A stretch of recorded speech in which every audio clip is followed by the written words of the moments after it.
Magandang araw! Narito na naman ang mga mahalagang kaganapan at makabuluhang impormasyon sa ating syudad mula sa kauna-unahang digital news program sa Olongapo. Ako si David Bayarong at ito ang Batanggapo News TV. Clap along if you feel like a room without a roof. Clap along if you feel like happiness is. First year anniversary na natin. Ano bang magandang gawin? Sir, alam ko na kung anong pinakamagandang gawin natin. Magpahinga.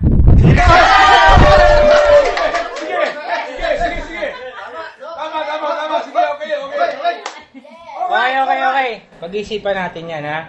O, sino ba sa inyo ang nakakaalala ng first episode natin? Magandang araw! Para sa mga pangunahing balita, hiningian naman ang kooperasyon at tulong ni Mayor Roland Paulino. At yan po ang mga pangunahing balita sa kauna-unahang edisyon ng Batanggapo News TV.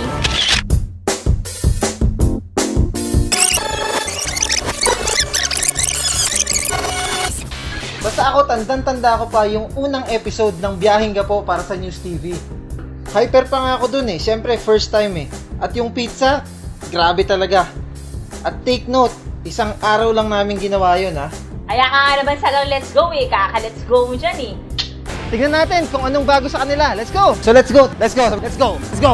Kaya nga sir, tumaba kayo eh. Dahil sa kakakain sa iba-ibang restaurant, ang takaw nyo kasi.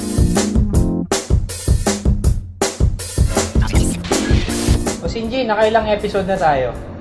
Sir, 48 na. O, Denny, nakailang season na tayo? Sir, 4 seasons na po.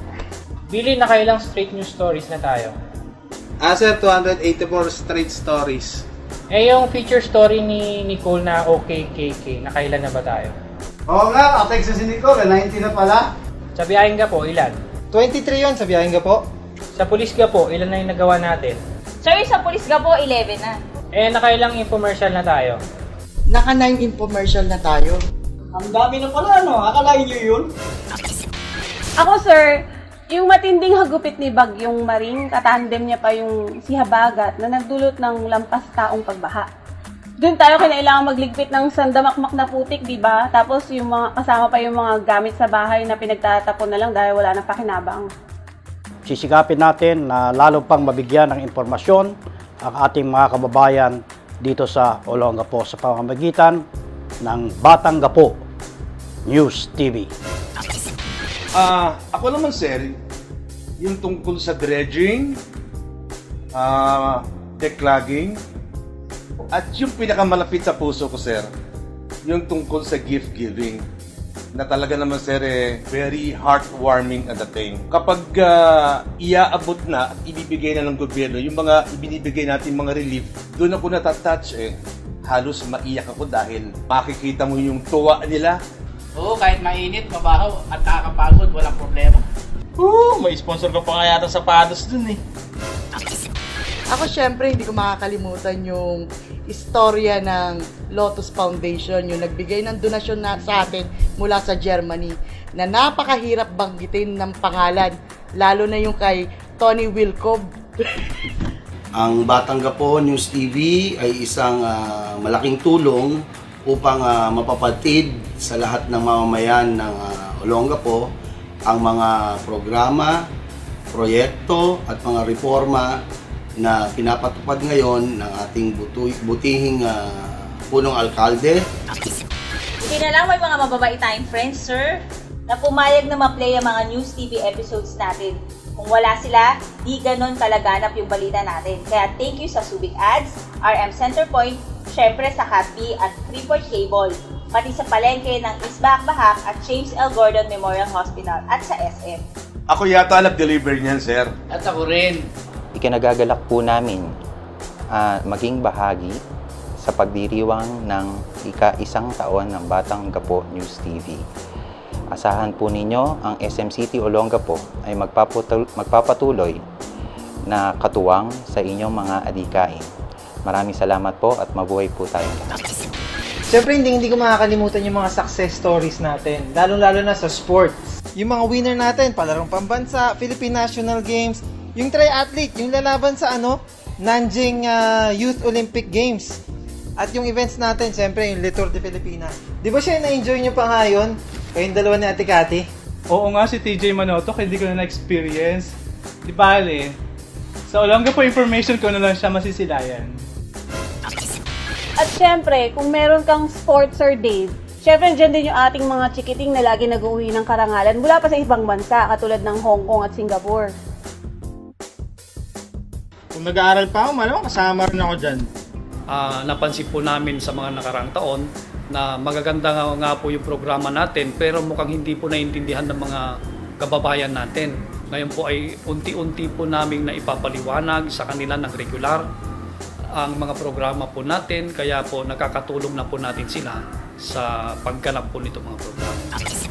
Pati yung mga PWDs natin, sir, di ba, lumalaban sila.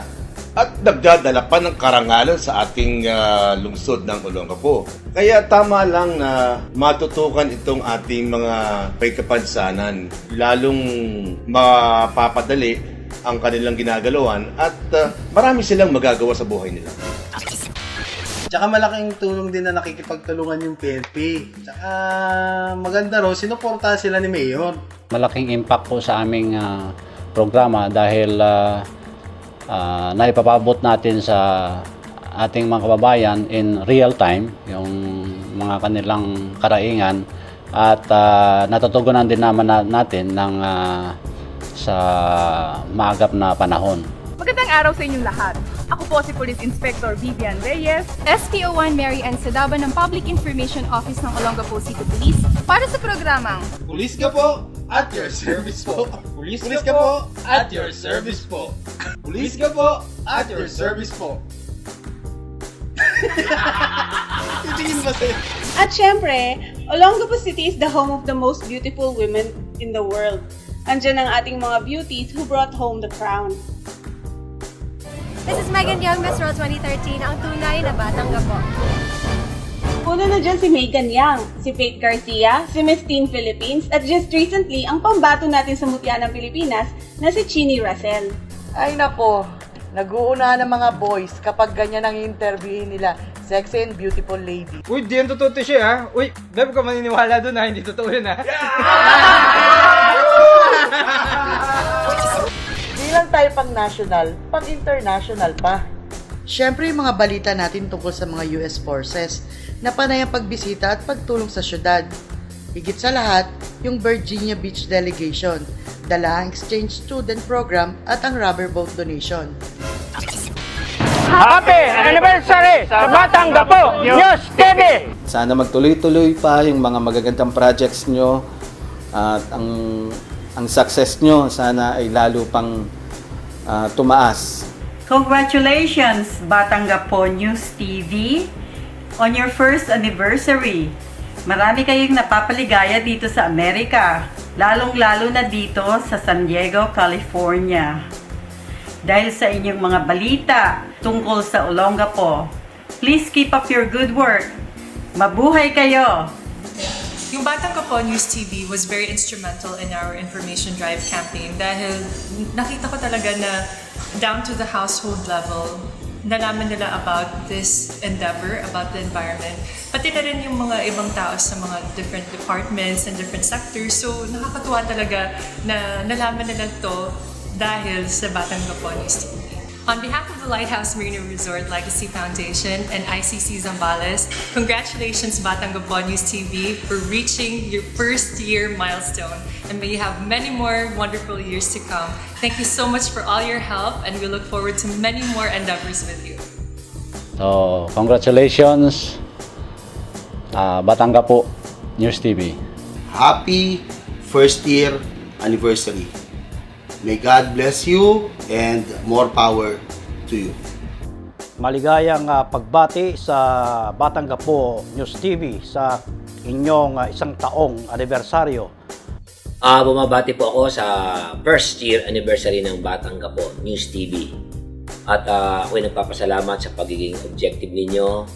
And sana kung kahit ano pa yung balita, maganda o pangit, doon ako natutuwa sa inyo na ipagpatuloy nyo lang yung ginagawa ninyo. At sana buong mga mamamayan ng Olongapo ay makapanood at makita lahat na nagaganap dito. So, more power and many more anniversaries to come. Congratulations. Oh, okay na. Tapos na lahat ng kwento nyo. Alam nyo na. Let's get back to work. Let's get back to work. Let's get back to work. Let's get back to work.